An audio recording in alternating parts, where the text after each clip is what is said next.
La peinture a été refaite? Non. Non, même pas. C'est la vôtre? Oui. Ah, elle est très belle. Et l'intérieur est juste dingue. 58 l'intérieur est d'origine. Et d'origine. Si peu de kilomètres, c'est fou. Mais Irma, c'est laquelle t'as préférée? Laquelle tu préfères? Laquelle tu veux? Regardez la petite, moi je vous vois bien dans cette petite rouge là. Allez-y. Vous vous appuyez pas sur la voiture. Hein. Regardez-moi les louloutes. Attendez.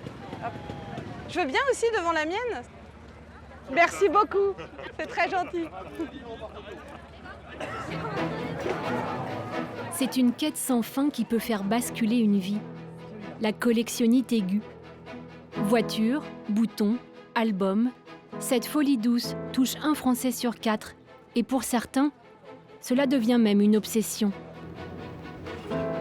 Pendant plusieurs mois, nous avons suivi quelques-uns de ces passionnés. Ghislaine et Patrice possèdent la plus grande panoplie de maillots de bain au monde. Mais cette année, pour les 70 ans du bikini, ils recherchent une pièce unique. Pour la trouver, ils vont traverser l'Atlantique. Excusez-moi, c'est votre dernier prix? Michel Pont, lui, est vigneron et collectionneur hors catégorie. Il a acheté un château uniquement pour abriter ses folies. À 84 ans, sa famille aimerait qu'il décroche, rien n'est moins sûr. Olivier Frénois a consacré 10 ans de sa vie à amasser des objets design. Ah, très intéressant, ça, des Macs. Mais aujourd'hui, il veut changer de vie. Pour cela, il doit vendre ses 2000 objets aux enchères. Une vente inédite, à l'issue incertaine. 620, 150, 720, 50. Enfin, Sophie Artaud a elle aussi attrapé le virus. Elle craque pour les voitures populaires des années 70 et 80. Problème, son budget n'est pas extensible. Elle était 2500, c'est ça? Piscine Molitor à Paris. Patrice et Ghislaine préparent un shooting photo inédit.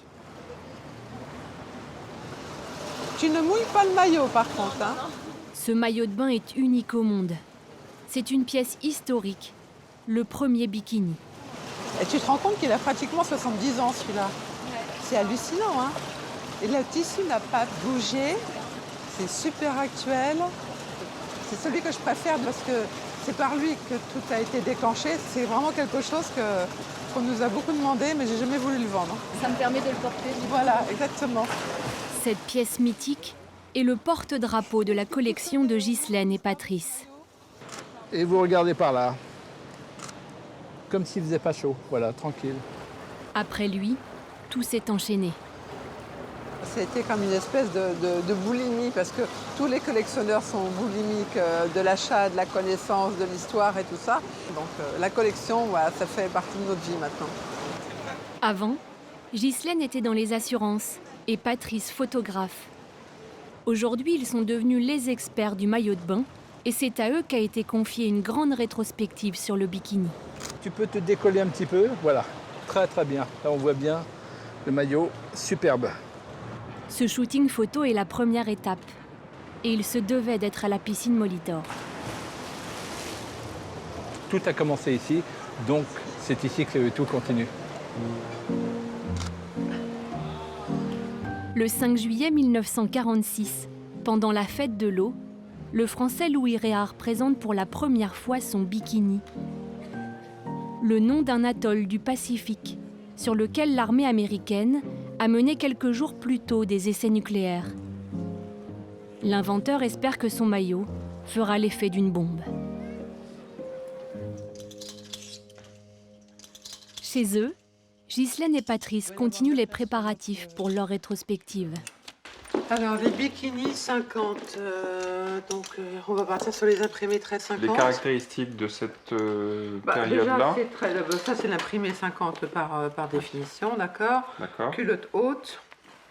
Ça, c'est déjà un peu plus glamour. Pour les aider à mettre en valeur leur collection, ils ont fait appel à Thierry Virver. Oui, printemps. On garde celui-ci. Ça pour OSS 117. Et il y a le dernier, donc le bikini Phil Andress, première James Bond girl dans James Bond contre Dr No. C'est des pièces que vous avez depuis quand?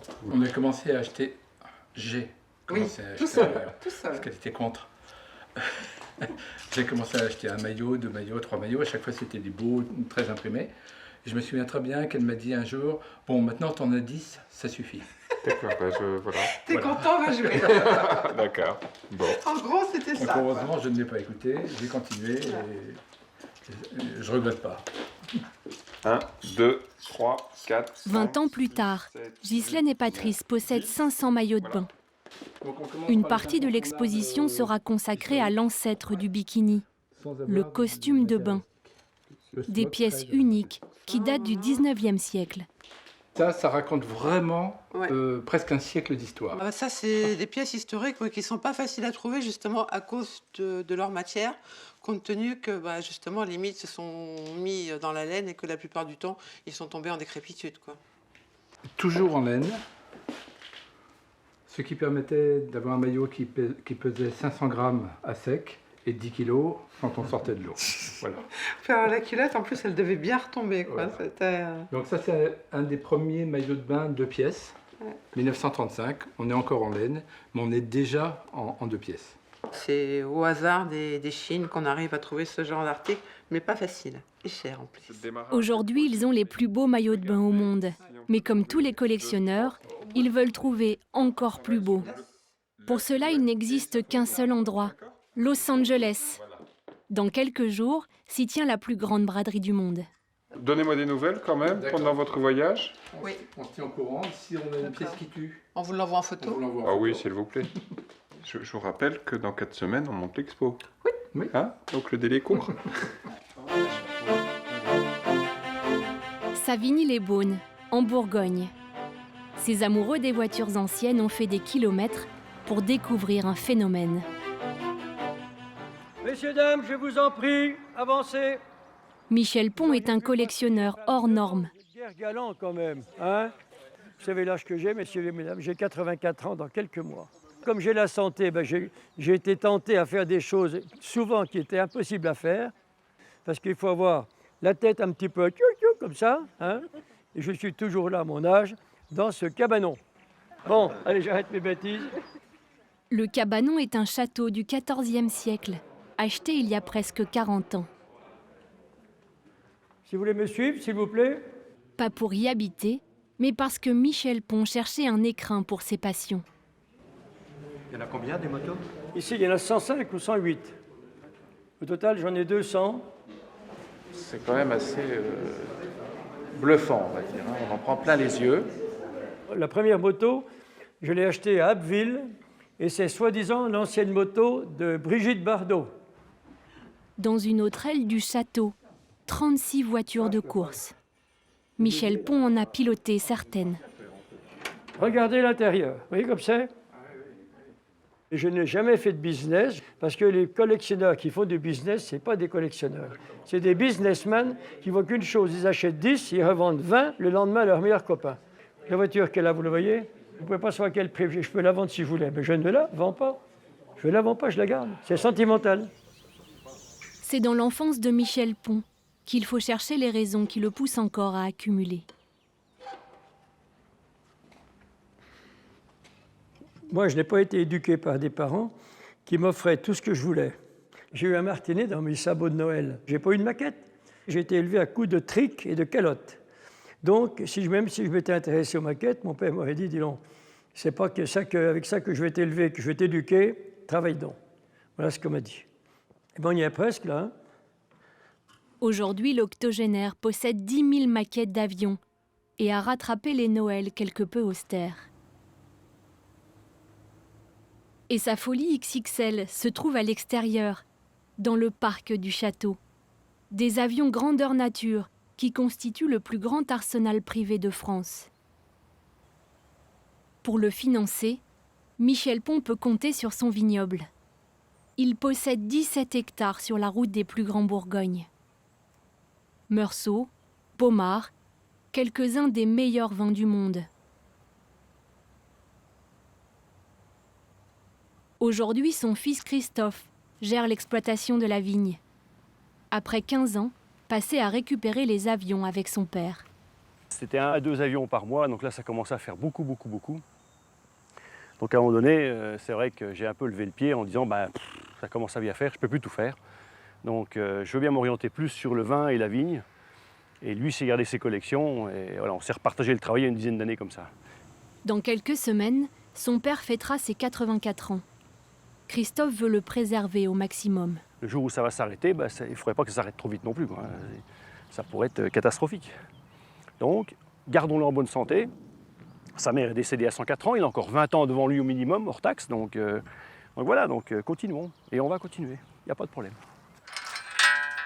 Bon, d'entrée. Après une vie entière passée à accumuler, Michel Pons a fait la promesse d'arrêter au 100e avion. Comme tout fou, un petit peu, comme tous les fous, pourquoi pas 2, pourquoi pas 3. Et j'en suis maintenant à 100 avions depuis 1984.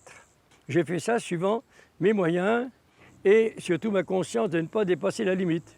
Que si on dépasse la limite, là, après on se casse la gueule, puis c'est fini. Canadiens, Américains, Russes, Anglais et Français. Ces avions, Michel Pons est allé les dénicher aux 4 coins du monde. Dans un mois, une pièce exceptionnelle viendra rejoindre sa collection.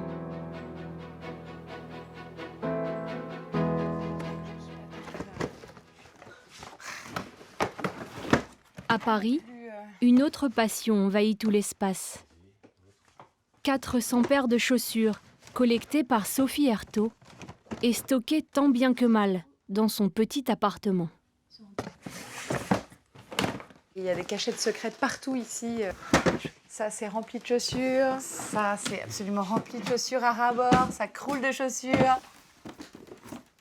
J'ai toujours adoré les chaussures. Je pense que je dois tenir ça de ma maman, qui aimait beaucoup ça. C'est vrai que je démarre mes tenues en général par les chaussures, depuis toujours. Sophie va pourtant sacrifier plusieurs paires pour financer sa nouvelle envie. Les voitures des années 70 et 80. Il faudrait idéalement que je vende au moins 7-8 paires de chaussures peut-être. Je vais vendre ces chaussures à grands talons avec lesquelles je ne peux pas conduire à mon aise. Donc je les sacrifie. Celle-ci également. J'ai beaucoup de chaussures à paillettes donc je vais les sacrifier. Je fais ça en fait régulièrement parce que voilà, j'ai pas forcément de réserve d'argent de côté. Puis voilà, et donc j'essaye de réunir les fonds de cette manière. L'objet convoité est une auto à 1 300 €. Une somme pour cette mère de 2 enfants, assistante dans un cabinet d'avocats. Dans ce dépôt-ventre, elle espère boucler son budget. Oui. On a rendez-vous, parfait. Celles-ci étaient à 495. Oui. Après, je sais pas, mais sûr pas. Est-ce que vous en auriez aimé Minimum, je dirais 250. Ça va être un peu beaucoup. C'est beaucoup. Un produit dans cet état-là, autour d'une petite centaine. D'accord. Maximum. D'accord. Non, je les ai jamais portées. D'accord, c'est sympa. Ouais, elles sont chouettes. Alors, quel prix pour celle-ci? 80 €. 80 €. 90. 70. 80. 75. 75. J'adore. En pleine négociation, Sophie, elle est terrible. Comme avec les voitures. Allez. On marchande. C'est du bon sens pour moi. Je veux pas que qui que ce soit ait à souffrir de cette passion que j'ai et je veux qu'elle s'auto-nourrisse, on va dire. Donc ça fonctionne bien comme ça. C'est très bien. À un moment, il faut faire un choix, c'est sûr. Hein. Séparer de quelque chose pour avoir autre chose. Voilà, exactement. C'est très bien. Et moi aussi. À bientôt, Sophie. Sophie devrait récupérer 1 000 €. Il lui en manque 300. Elle compte sur ses talents de négociatrice. À quelques kilomètres de Paris, Sophie a rendez-vous avec la voiture de ses rêves, une Citroën Visa. Mes parents avaient une Visa, donc je pense que ça doit inévitablement taper dans l'inconscient. Et puis là, elle est orange, donc c'est une couleur que j'adore, très 70. Tous les sens en éveil, là. Mais regarde comme elle est belle, elle est quand même somptueuse. Elle est sublime. Jeanne me plaît énormément. Pour l'accompagner, un ami dingue de voiture lui aussi. Oh, qu'est-ce qu'elle est belle. Elle est magnifique, cette couleur. À vous, quand même. Et t'as vu cet intérieur? Ouais. Même couleur. Il ne me reste plus qu'à me trouver un petit tailleur pied de poule comme ça et je serai raccord. Bonsoir. Enchanté. Enchantée, Sophie. Monsieur Berthaud. Purica, Bernard. Enchantée. Enchanté, oui. Donc c'est vous l'heureux Propriétaire de la voiture, voilà. Peut-être plus pour longtemps. Je ne sais pas, ça c'est à vous de me le dire. Elle est très belle en tout cas. Elle est vraiment. C'est la voiture à ma maman en fait. Ouais, c'est ça, ça doit être. Elle est à l'intérieur, elle veut pas avoir affaire à la transaction parce que sinon elle est tellement sensible qu'elle en serait capable de pleurer. Donc voilà, je préfère la vendre. On va passer un mauvais moment, mais on n'en reparlera plus après. Là, il y a une petite rayure là, ça c'est pour l'aspect extérieur. D'accord. Vous voyez. C'est moi qui faisais la mécanique. D'accord. J'ai appris ça de mon papa. Ah, c'est bien.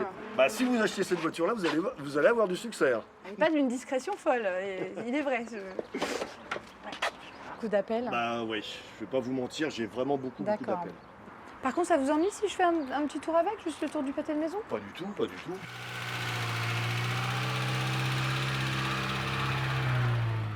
C'est très émouvant de rouler avec cette voiture, donc c'est plein de souvenirs qui reviennent, le bruit qui m'est familier, les odeurs que je retrouve, les odeurs de mon enfance, et non, c'est très fort.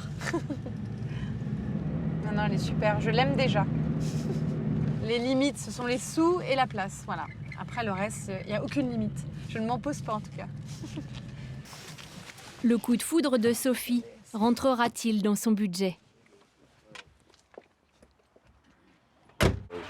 C'est l'heure de négocier pour Sophie. Il y a moyen de la baisser un petit peu, 900? Je suis prêt à faire un petit effort, mais là, 900, non, c'est vraiment... vraiment les... Je sais pas... je les ferai à 1000 euros, mais je ne descendrai pas plus bas. Parce que sinon, j'ai tellement d'appels. Bon, 950 et on n'en parle plus? Allez, 950, parce que ça me fait vraiment plaisir. Ouais, c'est gentil. Puis vous êtes tellement sympathique, je peux plus reculer maintenant. En tout cas, franchement, j'en prendrai grand soin. Ça, vous pouvez... Ça veut dire que tu la prends là, tout de suite? J'y ai pas pensé, en fait. T'es au courant que ta voiture est chez moi? Ta vraie voiture de tous les jours? On va se débrouiller, on en a fait d'autres, non? Ouais, on verra. Une étape après l'autre. On va déjà... Ouais. Oui. De toute façon, tu t'es pas attendu ce soir-ci? Bon. Moi, oui, mais écoute, il a l'habitude.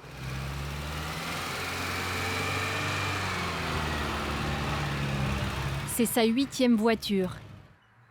Sophie bascule dans la collectionnite, ce qui inquiète son entourage. Sa famille va tout faire pour la raisonner.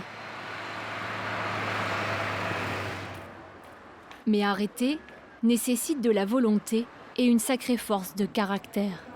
Le Drink Master sur pied, Hamilton Beach, Waring Blender. Où est le carton 154? À 62 ans, Olivier Frénois plaque tout. Paris, son agence de design et sa collection de 2000 objets entreposés jusqu'alors dans ses bureaux. Des 10 ans qu'il a passés à chiner, il ne veut rien conserver. Joachim, son associé, l'accompagne dans ce changement de vie. Ça, je pense que ça va intéresser des collectionneurs et surtout qu'il est en bon état. Un ventilateur, une cocotte minute. Tous les week-ends, Olivier a amassé des reliques du quotidien signées par des grands noms du design. Je me suis dit que c'était un très bon moyen de faire comprendre à mes clients ce qu'était le design industriel par l'objet, plutôt que de faire des conférences ou d'écrire des articles dans la presse. Et c'est le début d'une longue période d'achat compulsif. Mais au bout de 10 ans, Olivier sature. J'ai arrêté de chiner en janvier 2015, j'avais plus envie, c'est tout. Bon, je connais des gens qui ont chiné qui continuent encore à 84 ans à chiner. Je veux bien, mais j'ai envie de passer à autre chose, voilà. De l'amour au dégoût, Olivier opère un virage à 180 degrés.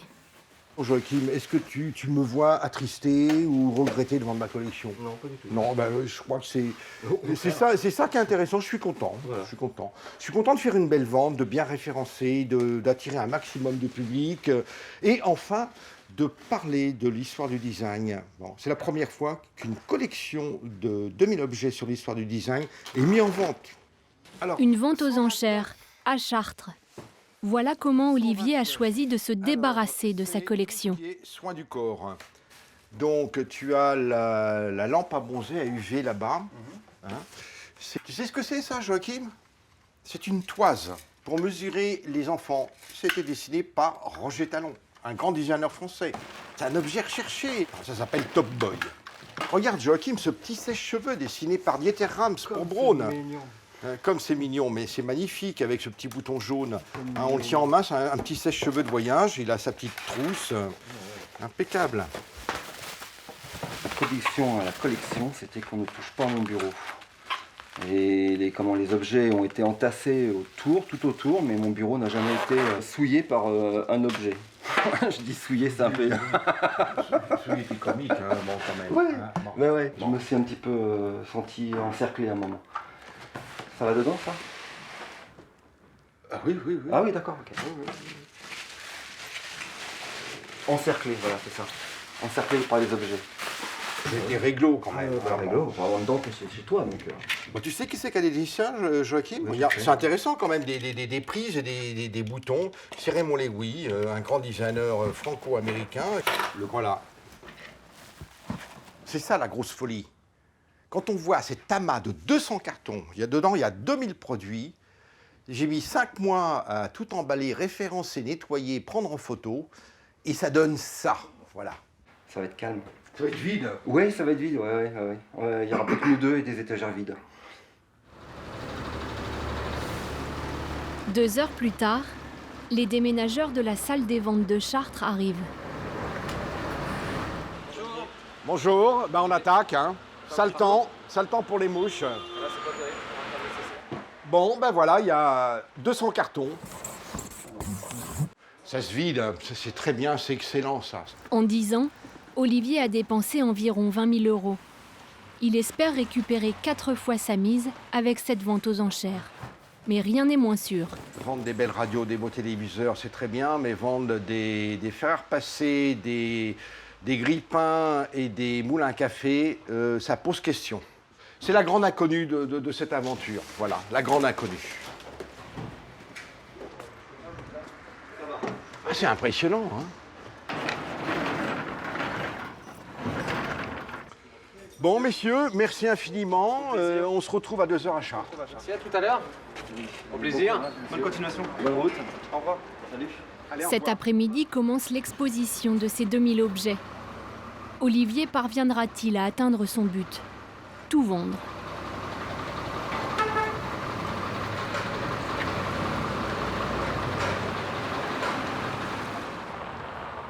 Alors qu'Olivier fait le vide, en Bourgogne, Michel Pon, lui, continue à entasser. Au château, une livraison XXL est en cours. Michel Pon est sur le pied de guerre, comme à chaque fois qu'il réceptionne l'un de ses achats. Vous l'attendez depuis longtemps, cette cabine? Mais non, ça vient 10 mois. 10 mois. C'est la 8e, 17e ou 8e. Donne un coup de main. Cette cabine d'avion provient d'un chasseur-bombardier américain. Michel Pon l'a achetée il y a 30 ans, à l'état d'épave. Un petit peu là-bas. Voilà. Hop, j'essaie de ne pas casser mon avion. Levez encore un peu. Oh, baissez, regardez. Bon, allez, il y a une chose de faite. Alors maintenant, vous reculez en marche arrière tout doux, hein, et on va vous guider pour aller le mettre devant le chapiteau. Ça passe là-bas? Je sais quelles précautions il faut prendre quand on décharge un avion qui est aussi bien restauré qu'il me coûte les yeux de la tête. Donc, jusqu'au bout, il faut qu'il soit entretenu. Voilà. Et avec beaucoup de délicatesse. Il faut qu'il laisse ses roues droites. Problème. Le seul passage pour arriver au hangar est à peine plus large que la cabine elle-même. Encore un peu. Encore un peu. Non, ça passe pas. Il y a combien de mètres là-bas? Au moins 1,50 m. Bon, on est mal barré là. Avancez comme ça. La restauration du nez de l'avion a coûté 15 000 €. Allez.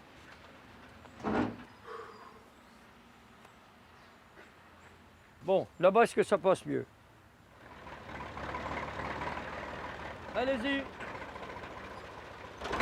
Bon, c'est bon. C'est complètement fou, hein. 1 heure plus tard, son dernier caprice arrive à bon port sans une égratignure. Il faut savoir ce qu'on veut faire. Puis il ne faut pas s'y prendre du mauvais bout. Là, on est trop passé trop près, mais c'était juste. Hein. Vous le débâchez comme il faut. On voit la gueule du pilote. On va regarder ici, c'est tout beau dedans parce que c'est bien beau de payer. Hein. Ouah, non. Oui, non. Il doit avoir chaud, hein, le gars. Hein. C'est plus beau que neuf. Lendemain matin, jour du 15 août, le nouveau trophée est exposé devant le château pour l'anniversaire de Michel Pons. Il fête ses 84 ans.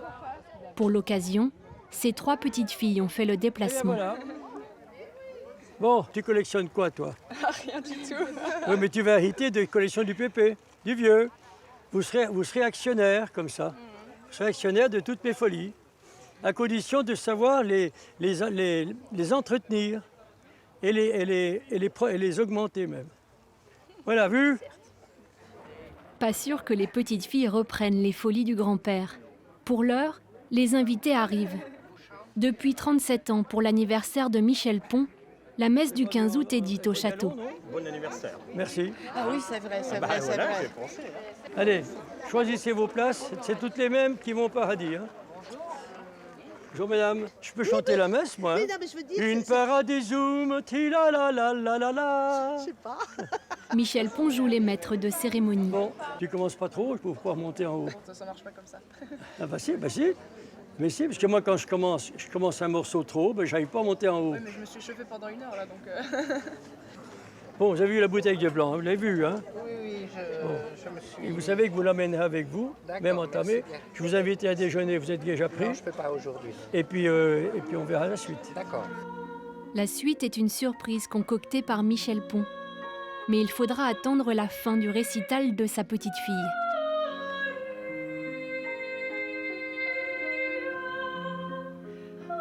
C'est le moment qu'il ne manquerait pour rien au monde, tout comme son fils Christophe, le seul pour l'instant à vouloir reprendre le flambeau des collections.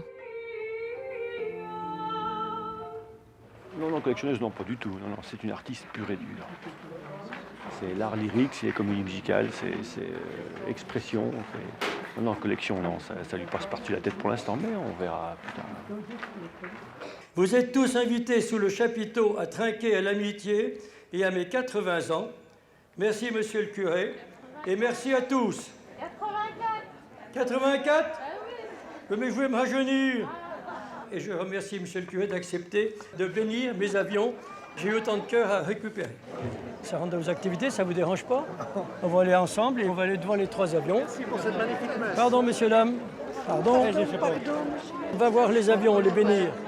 Voilà ce que tramait Monsieur Pons. Une bénédiction pour protéger ses 100 avions. Vous êtes connaisseur dans l'aviation? Pas du tout. Alors, vous voyez devant vous, le plus bel avion du monde, c'est un F-16 américain. Oui, d'accord. Voilà, 100e, c'est mon 100e avion. C'est pour ça qu'il mérite d'être mis à l'honneur. Bon, je vous laisse intervenir. D'accord. Son nom? C'est un F-16 américain. F-16, voilà. Qui sera la 100e pièce de la collection, viennent apporter un réconfort à son propriétaire, mais aussi à tous ceux qui sont venus et qui viendront pour voir ses collections. Au nom du Père et du Fils et du Saint-Esprit. Amen. Merci, monsieur le curé. Je vous en prie. Cela vous sera rendu au centuple. Ah ben, et quand vous serez au vers Saint-Pierre avant moi, vous m'accueillerez à votre droite. J'essaierai. Avant cela, il lui reste un dernier rêve à accomplir. J'espère pouvoir rassembler et acquérir un Mirage 2000 qui me manque et un Alpha Jet. Et je vais essayer d'avoir ces 2 avions-là dans le temps qui me reste à vivre. Il a rendez-vous dans quelques jours sur la base militaire de stockage des anciens avions de la patrouille de France. Et il ne compte pas repartir les mains vides. À Chartres, à 2 pas de la cathédrale, cette petite église reconvertie en salle des ventes est en ébullition. L'opération déstockage est en marche. Dans cet amas de carton, Olivier et le commissaire-priseur tentent de s'organiser. T'en penses? Parce que sortir les objets comme ça, t'as des téléphones, des téléviseurs, t'as de la voix. Il faut qu'il y ait un ordre logique après.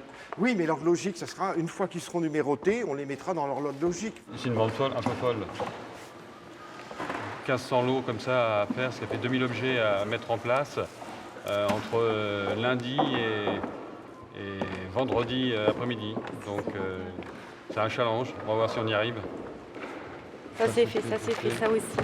Ça, ils viennent de nous mettre. J'aime bien la logique, l'ordre, mais si on étale 2000 objets sur le parquet et sans avoir une logique initiale, ça va être un souk. Ça va être un souk. D'habitude, c'est beaucoup plus des œuvres d'art, des tableaux, des meubles rustiques, de l'ancien, des pianos. Mais une collection comme ça, personnellement, je l'ai jamais vue. C'est une très très grosse collection. C'est mythique. On voit des objets qu'on n'a pas vus depuis longtemps. C'est clair. On a tous eu une dictée magique chez nous étant jeunes. Donc ça rappelle des souvenirs, oui. Ça, c'est un petit lot qui va faire quoi, 10 €. Mais bon, ça reflète quand même une époque. Hein. Regardez les couleurs fashion que vous avez. Un Ghetto Blaster. La radio du 9-3. La radio des Blacks. Qui portait ça sur l'épaule comme ça, à fond la caisse. Donc, sociologiquement, voilà, c'est ça qui est intéressant dans le design. C'est quel numéro? 1254, pardon. Qui va être intéressé par tout ça, hein? Céline, qu'est-ce que vous en pensez? Qui va être intéressé par tout ça? Ah bon, ils vont être... Alors, si Céline est optimiste, je reste optimiste. Son angoisse, se retrouver avec des objets invendus sur les bras. Alors, 516. Mauvaise nouvelle, un téléviseur a été perdu. Il y en a 56 normalement. Alors le défi, là, actuellement, c'est retrouver des téléviseurs. Parce qu'ils veulent absolument terminer les téléviseurs. C'est comme chercher une aiguille dans une botte de foin. Voilà. Non. On doit être dans un truc. En fin de journée, le dernier téléviseur reste introuvable. La vente commence dans 4 jours. Oh là là.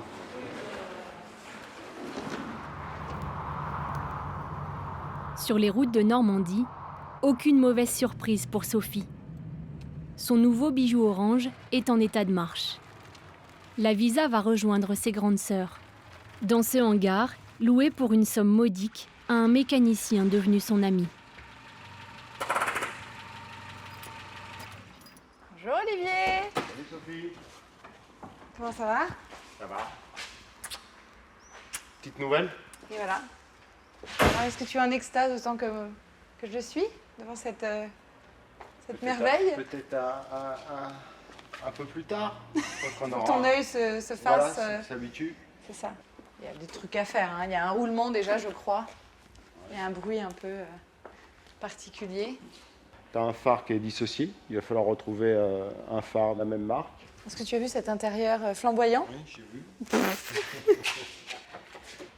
Ma collection, à ce jour, puisqu'elle elle ne demande qu'à encore évoluer, je m'arrêterai peut-être à 10 ou à 20, on verra. Donc il y a cette Diane, donc de 79. Donc la petite nouvelle, la Visa. Ensuite j'ai la GS, donc de 76. Donc oui, la GS, il y a pas mal à faire, il y a une peinture, mais ce sera la dernière chose que je ferai, parce qu'elle est bien comme ça aussi. Et ma R5 de 83, ma Simca. Mon estafette chérie, qui a une bonne bouille quand même, elle a des gros yeux, une bonne petite, un beau petit sourire. Je la trouve très attachante. Ah mais mère, faire démarrer, hein? Oui. Donc qui est de 67. Et ma R12, qui est donc ma préférée. 8 voitures au total, ce qui ne semble pas suffire à Sophie. Il faut qu'elle arrête parce que... J'arrêterai jusqu'à la prochaine. Oui, c'est ça. Il faut du temps, il faut un budget aussi pour chaque auto. Seul Lionel, son conjoint, pourrait la réfréner un peu, je sais pas. Je ne me vois pas vendre aucune de mes autos. J'ai besoin de toutes, j'aime rouler avec toutes. Jusqu'où va-t-elle aller? En tout cas le week-end, dans sa maison de famille, quand certains jardinent, elle brique ses voitures. Ah là, ça c'est une crème pour les chromes justement, pour qu'ils brillent au maximum. Légèrement abrasif, mais pas trop. Bon, ils sont quand même pas mal déjà là, mais quelques petites mouches qui sont venues. C'est la deuxième que j'ai eue et c'est la deuxième qui vous perd en général. Enfin, je crois. En tout cas, c'est la deuxième qui m'a perdue parce que c'est un appel après à d'autres plaisirs de conduite. Ça te laisse bouche bée joie. Devant tant de ferveur, Lionel, son mari, veut rester zen. Il y a des choix que je cautionne et il y a des choix que je cautionne un peu moins. L'estafette en fait partie. J'ai fait un peu mon coup en douce. Je l'avais repérée depuis un certain temps. Et la veille pour le lendemain, j'ai dit à Lionel, j'ai trouvé une estafette et elle est en Bretagne, donc je vais aller la chercher par le train et je vais la ramener à Brionne. Et voilà. Et ça s'est fait comme ça. Avec les voitures, Sophie est impulsive et c'est dur de la raisonner. La collection pourrait s'arrêter de grossir, mais se renouveler. Parce qu'en fait... Tu as insinué qu'il faudrait que je me sépare de quelques joyaux de ma collection. On peut renouveler le plaisir avec d'autres voitures, ce serait pas mal aussi. Je suis pas persuadé que tu t'arrêtes malgré les bons conseils de Lionel. C'est vrai, je trouve que c'est judicieux ce qu'il vient de dire. C'est vrai. Je m'arrêterai à 10, peut-être. D'accord. Un chiffre rond, c'est bien. Ou 20. Alors 20 c'est bien aussi. C'est bien aussi. C'est une folie qu'elle a, donc elle s'arrêtera jamais. Une folie de... Et en plus, elle la transmet. Donc c'est contagieux. Et vous, qu'est-ce que vous voulez conduire comme voiture, les filles?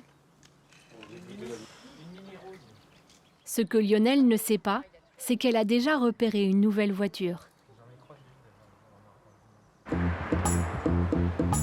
Et rien ne peut arrêter un collectionneur déterminé. À 10 000 km de la Normandie, Los Angeles. Son mythique Hollywood Boulevard, ses attractions pour touristes et ses étoiles. Ghislaine et Patrice ne sont pas venus faire du tourisme. Ils doivent dénicher des bikinis d'exception pour leur exposition. Direction le Rose Bowl, un immense stade de football américain qui accueille une fois par mois le plus grand marché aux puces du monde. C'est pas forcément raisonnable de faire autant de milliers de kilomètres pour quelques bouts de tissu, mais après tout dépend de ce que l'on a envie d'avoir dans la vie ou pas. Voilà. Moi je fais les allées comme ça, et toi tu fais... Hein? Excusez-moi, vous avez des maillots de bain? Non, désolée.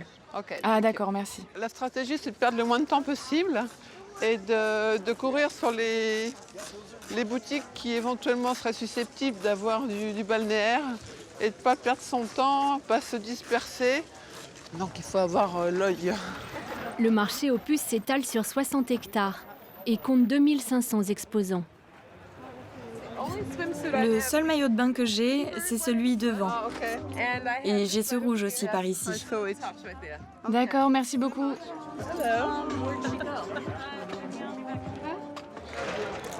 Vous cherchez des bikinis? Oui, mais ceux-ci ne sont pas assez anciens. Rien, j'ai trouvé 2 maillots de bain pourris. Ce qui est toujours énervant, c'est de ne pas trouver tout de suite. Parce que du coup, ça fait monter un peu la pression en se disant, bon, est-ce que, comme c'est gigantesque, on ne peut pas avoir tous les marchands, donc est-ce qu'on n'en a pas loupé un qui aurait pu être le bon?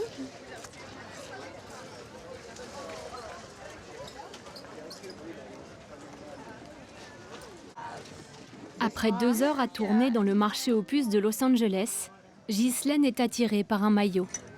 C'est le côté pin-up années 50. Le haut est sympa. Ça peut le faire, voilà. Ça complète une collection. Alors, vous avez trouvé votre bonheur aujourd'hui? Pas vraiment, on n'est pas très chanceux aujourd'hui. Oh, vous avez encore beaucoup de boutiques à faire. Mais c'est difficile de trouver des bikinis. Ouais, je sais. Et on pense qu'en Californie, il y en a partout. En fait, non, c'est très dur d'en trouver.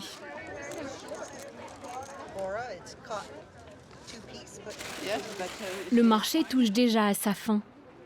Et c'est tout au fond d'une allée que Patrice et Ghislaine repèrent une pièce d'exception.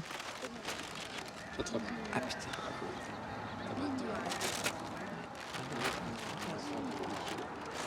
C'est super rare de trouver un maillot Vichy. Le Vichy, c'est quelque chose, c'est un fantasme.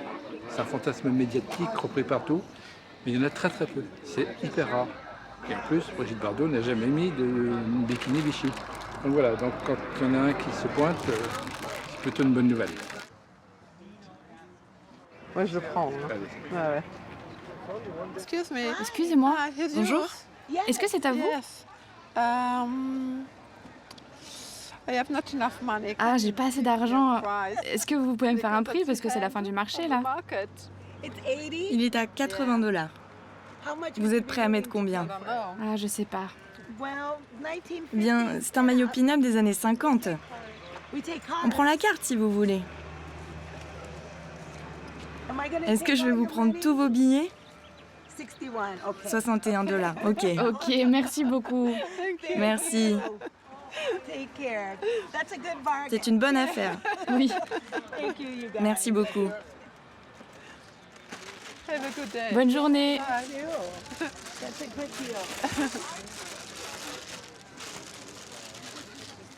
Ça aurait été con que j'ai 80 €. Mais là, franchement, la fin du marché est exceptionnelle. On a bien fait de venir. Ouais, on a bien fait de venir, oui, t'as raison. Une belle affaire, mais ils n'ont toujours pas de bikini. Et le retour en France est prévu dans 2 jours. Pendant ce temps, à Chartres, c'est le grand jour pour Olivier. Florence, sa femme, a tenu à venir pour l'occasion. 5 jours ont été nécessaires pour mettre les 2000 objets en place. 5, 6, 7. Je compte le nombre de personnes. Bonjour, Florence. Bonjour, monsieur. Voilà, on attaque. Bon, il n'y a pas grand monde. Hein, Non, mais on a le live et puis les clients qui sont dans la salle. Il reste seulement 30 minutes pour que la salle se remplisse. Salut, grand. Salut. Bon, on est une demi-heure de la vente, il y a 10-12 personnes. Alors, tu vois un peu. Ça fait un Bah, on stresse, quoi. On est un peu tendu. Hein. Mais les dés sont jetés maintenant, c'est... Il y a un type qui veut l'acheter, toute ma collection. Si moi la vie, ils vont en acheter 400 ou 500. C'est lui qui va tout rapporter. C'est lui qui va nous sauver. En tout cas, tu l'auras fait. Hein. Inch'Allah. Inch'Allah. Est-ce qu'il y a preneur à 30 €? La vente démarre, mais l'ancienne église est quasiment vide. 50 je suis. Superbe couleur ça. 50 € est-ce qu'il y a preneur? Il n'y a que moi ça a fait flasher. 50 personnes. Je suis déçu. Ah, moi aussi. 30 € est-ce qu'il y a preneur? Imaginez-vous sur une plage de Saint-Tropez avec ça, bleu de la mer. Regardez bien. Allez, est-ce qu'il y a preneur à 20 €? 10 € est-ce qu'il y a preneur? Retiré, faute d'enchère. Phénomène rare, le commissaire-priseur baisse même les prix. Et pour tout écouler, il décide de faire des lots. Est-ce qu'il y a preneur pour l'ensemble des 8 pièces à 50 €? 50 les preneurs. 60, 5, 10, 15, 80, 10, 90 nous sommes. Olivier commence à paniquer, car sur ces 2000 objets, seuls 200 intéressent vraiment les connaisseurs. Je m'aperçois que les objets contemporains partent mal et les gens sont plus vintage. Le public recherche surtout les grands noms du design, comme cette radio attribuée à Le Corbusier. 210, 230, 240, Adjugé 250. Et c'est finalement ce petit fer à repasser en bakélite des années 50 qui fait flamber les enchères.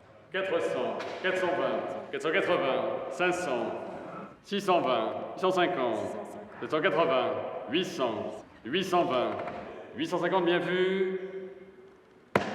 Par ordre. La vente touche à sa fin. Coup de chance pour Olivier. Un collectionneur anonyme a acheté les 2/3 de ses objets. Je vais remercier Maître Paris d'avoir osé vendre des tonnes de sèche-cheveux, de fer à repasser, de rasoirs. Hein. Bon, bravo Maître, vous êtes très bien débrouillé parce que, pour ainsi dire, tout est parti. Hein. Il y a ça, il y a ça. Olivier devrait récupérer plus de 50 000 €. C'est 30 000 de moins qu'espéré, mais malgré tout, c'est un soulagement pour lui. Je pense qu'avec le temps, on s'allège. On s'allège. Hein. Par contre, je m'aperçois qu'avec le temps, il y en a d'autres qui entassent et accumulent. Moi, je m'allège. Voilà, c'est bien. Ainsi délesté, Olivier peut commencer sa vie d'ex-collectionneur.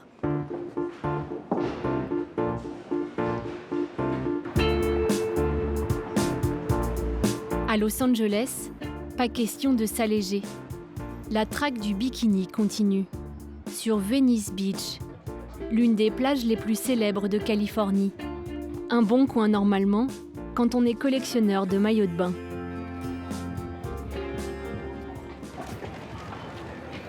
On parlait du patriotique bikini. C'est vraiment du bikini chinois quand même. Hein. Les matières sont pas top. Est-ce que je peux prendre une photo avec vous? Thank you very much. Merci, c'est très gentil. Thank you. Ah, c'est impressionnant, il est grand, hein? Belle bête. Regarde. Trêve de distraction. Le départ approche et ils n'ont toujours pas de bikini. Hello. Bah, pour le moment, c'est très années 80, 90, voire. C'est pas assez ancien pour être encore collector. C'est un vrai 50. C'est vrai, en plus elle est belle. Ouais, une belle pièce, mais elle est toute seule. Ah, c'est un bi sans bikini. La Mecque du balnéaire a perdu de sa superbe. Hello. Dernière boutique et dernière chance. Bon, bah écoute, on a fait le tour. Hein. Patrice? C'est finalement dans le fond du magasin qu'il tombe sur des pièces historiques exceptionnelles. Comme ce costume de bain de 1920. Il a l'air en très bon état. Le problème, c'est que là, tout est excitant, tout est... Je sais même plus quoi dire. Là. Je m'attendais pas du tout à ça, quoi. Là, c'est la grosse découverte. Hein. Incroyable. Il date de 1905, je crois. Peut-être avant même. Et celui-là, il coûte combien? Je le vends à 300. La pièce, elle est magnifique, elle est extraordinaire. Parce que même dans les musées, on n'en trouve pas. Et elle est dans une condition fabuleuse, quoi. Bon. Il y a le cœur qui bat. Je sais pas quoi faire. Ouais. Ça, de toute façon. Oh, ça, faut la prendre, je pense. De toute façon, celui-là, pour les autres, on ne sait pas, mais celui-là, c'est clair. On est obligé de repartir avec. Obligé. T'as vu, ce maillot des années 40 repartira aussi dans leur valise. Hein, beau petit look. En plus, j'aime bien. Que là, on a trouvé des pièces tellement extraordinaires. Ça va être obligé, on ne peut pas faire autrement, de les prendre. Et puis de les mettre sur l'exposition, quoi. C'est trop beau. Vous n'êtes pas trop triste? On peut pas tous les garder. C'est vrai. Merci beaucoup, au revoir. Ils ont dépensé 3 000 $ au total, dépassant largement leur budget initial. Mais la passion n'a pas de prix.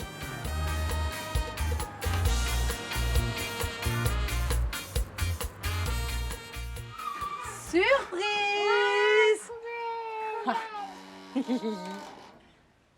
Vous allez vouloir faire un tour? Oui. Je vais la sortir, je vais vous la montrer. Vous reculez un petit peu? Sophie a craqué une nouvelle fois.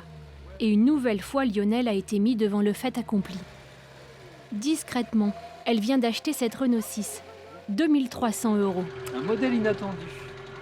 Un peu comme la R12, un modèle à l'époque qui n'était pas forcément l'élégance même. Alors les filles, c'est laquelle votre voiture préférée? Celle-là. Et toi Irma, c'est laquelle? Laquelle tu Celle-là. préfères? Ah bon, carrément. On vous a parlé de son prix ou pas? Pas vraiment, en fait. Pas vraiment, mais bon, enfin, je lui fais confiance pour bien négocier. Négocier dur, hein. Sophie n'ose pas parler du prix.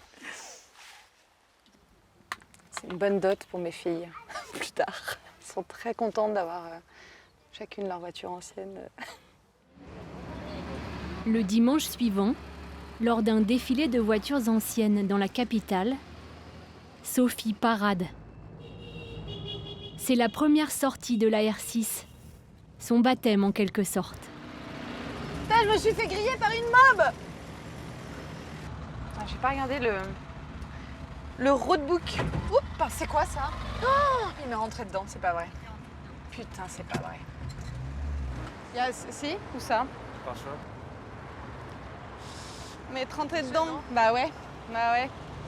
Mais je crois qu'il y a rien. Je vois pas. Non, mais il y a rien, ça va. Non, j'ai cru, mais non, il y a rien, ça va. Non, c'est bon. Plus de peur que de mal. Sophie rejoint le cortège et se régale. Cette petite R15, juste devant nous, pourrait faire l'objet d'un désir intense chez moi. Elle est sublime, la vôtre. On en a une aussi. C'est vrai, une R6? De quelle couleur? Beige. Ah, génial. Ah là là. Excellent. Vous en avez plusieurs? Vous en avez combien? Ah, vous savez même plus. J'adore. En plus de 10 a priori. Je vais en parler à Lionel. Pourquoi tu veux en parler? Parce que donc on peut avoir plus de 10 voitures. C'est intéressant quand même. Parce que Lionel me dit que je suis un peu folle parfois. Donc finalement, il y a pire que moi. Donc c'est toujours rassurant. Sophie ne s'arrêtera donc pas là. La prochaine voiture se trouve peut-être dans ce magasin de jouets à ciel ouvert.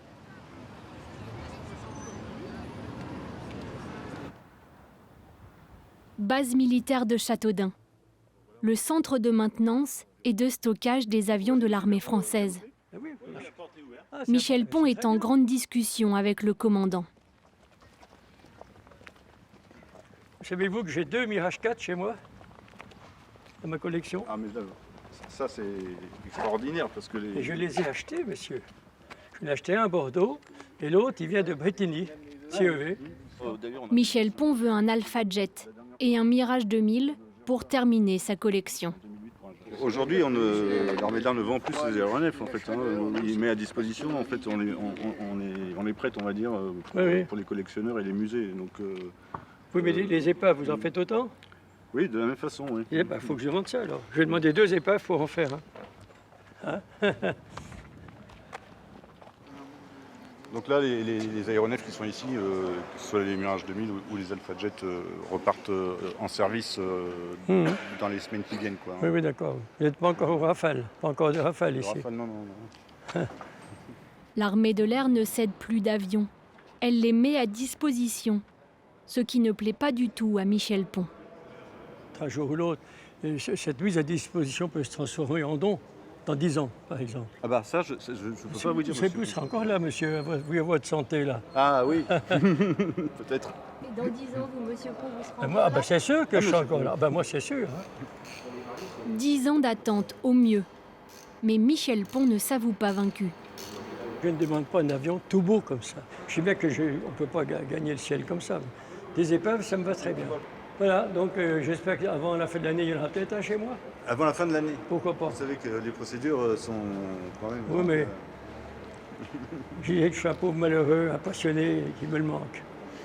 À 84 ans, Michel Pon négocie chaque avion avec la même ténacité. Alors, quand vous aurez des ordres pour me laisser pour en choisir un, vous choisirez le plus beau. Le Patrice Cynthia vous a expliqué effectivement la procédure. Hein.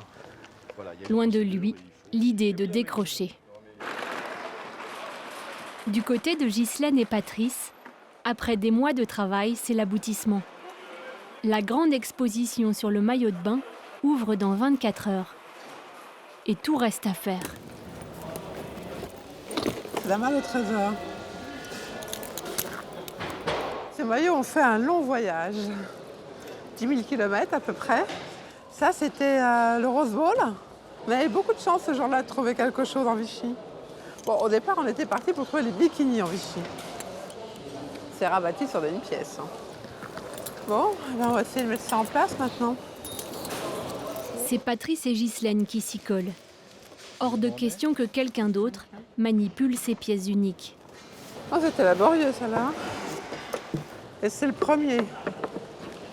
J'imagine ce que ça va donner au bout du 50e. Très contente de celui-ci. Suivant. Pour ce costume de bain, Ghislaine prend toutes les précautions.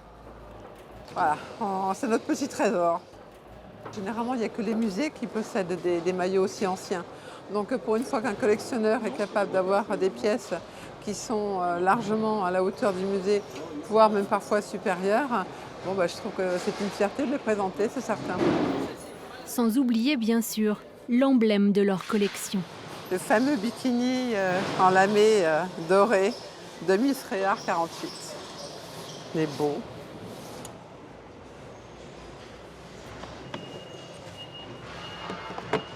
Regardez-le bien, c'est une des dernières fois qu'on le sort. Ouais.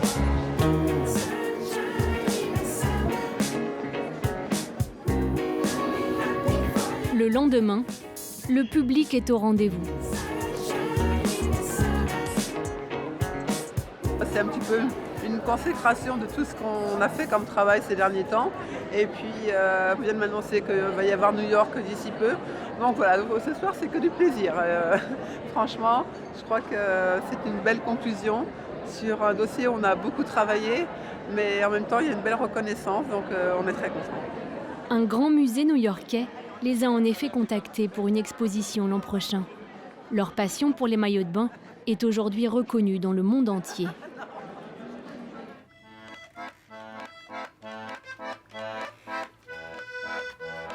Quelque part en Auvergne, il y en a un qui a complètement décroché de l'univers des collections. Loin de tout, il a trouvé son paradis. Ce qui est très bien ici, c'est que rien ne nous rappelle la ville. Il n'y a pas un poteau télégraphique, il n'y a pas de téléphone, pas de téléviseur, il n'y a pas une construction en béton. Et finalement, c'est un peu ça que je recherche et qui me fait beaucoup de bien. Olivier envisage d'acheter une maison dans le coin. S'adaptera-t-il à une vie plus simple ? En tout cas, aux dernières nouvelles, il n'avait pas d'autres collections en vue.